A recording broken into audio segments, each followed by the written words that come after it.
from the Aligned Life, and I am just going to do a quick little live stream for you guys this morning.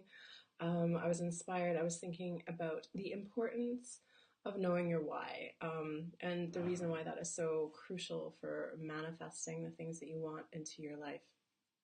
So, if you've read the Desire Map or done any work, any kind of spiritual work at all, you probably know that the power of your desires is one of our most important life force energies. Like the things that we are attracted to and the things that we desire in our life is part of the what propels us forward into our purpose here and our mission. Everyone has different desires, and it's important to honor them and figure them out and go after them because they're leading you on a path of self-discovery. So desire is super important, and I know for a lot of people that's difficult.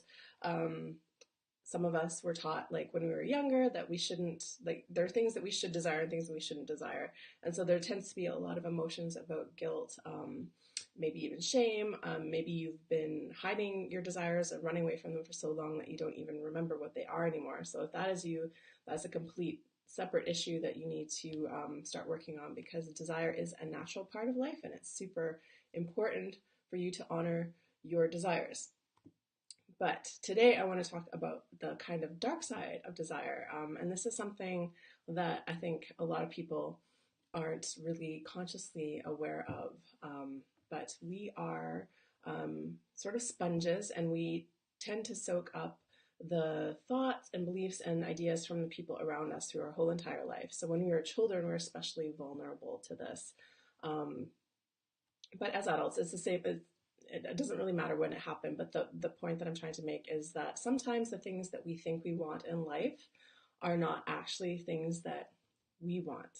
They are things that society has told us we should want, or they're things that we are that we think we want because we think it is going to free us from some old event in our life. So maybe kids were mean to you when you were in elementary school and you felt really rejected and alone, and you really just wanted to be one of the cool kids. Well, you could spend the rest of your life trying to find that cool kid feeling, but what you're really doing is kind of trapping yourself in that old mentality that you are not good enough the way you are, because doing things because you think those kids would approve of you, even if you're like well beyond that stage.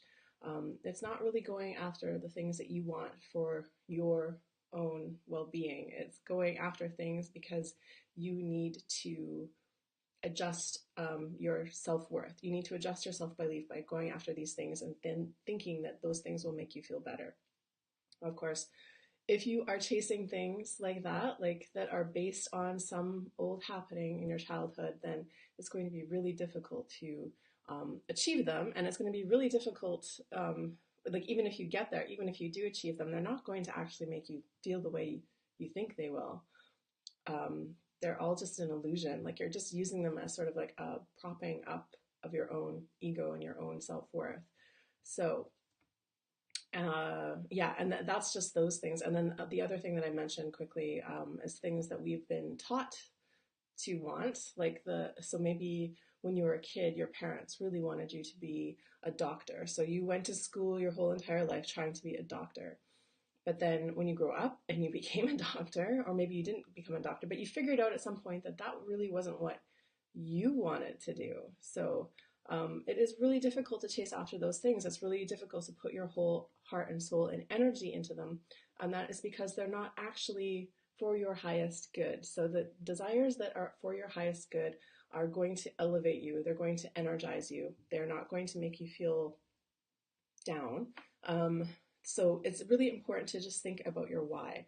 When you're creating goals for yourself, when you're manifesting or doing personal development work, I always ask you, before you pursue anything with your whole heart, is just to consider your why.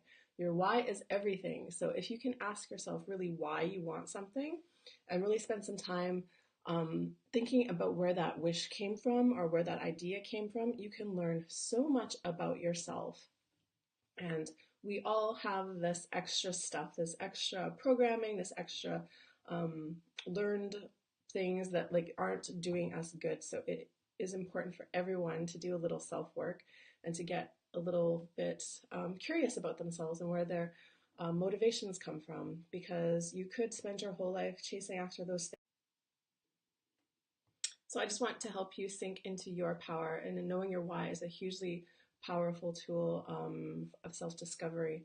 So my internet connection seems to be lagging here a little bit, so I'm going to jump off of this, but I hope this gives you guys something to think about.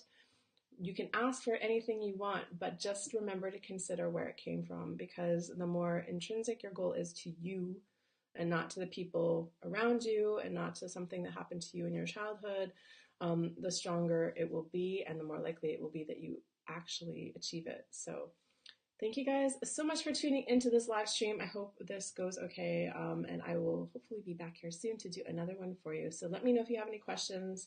I know I'm on a weird time zone, so most of you aren't on here live, but I hope that you find this later on. Thanks so much for watching. Have an awesome day.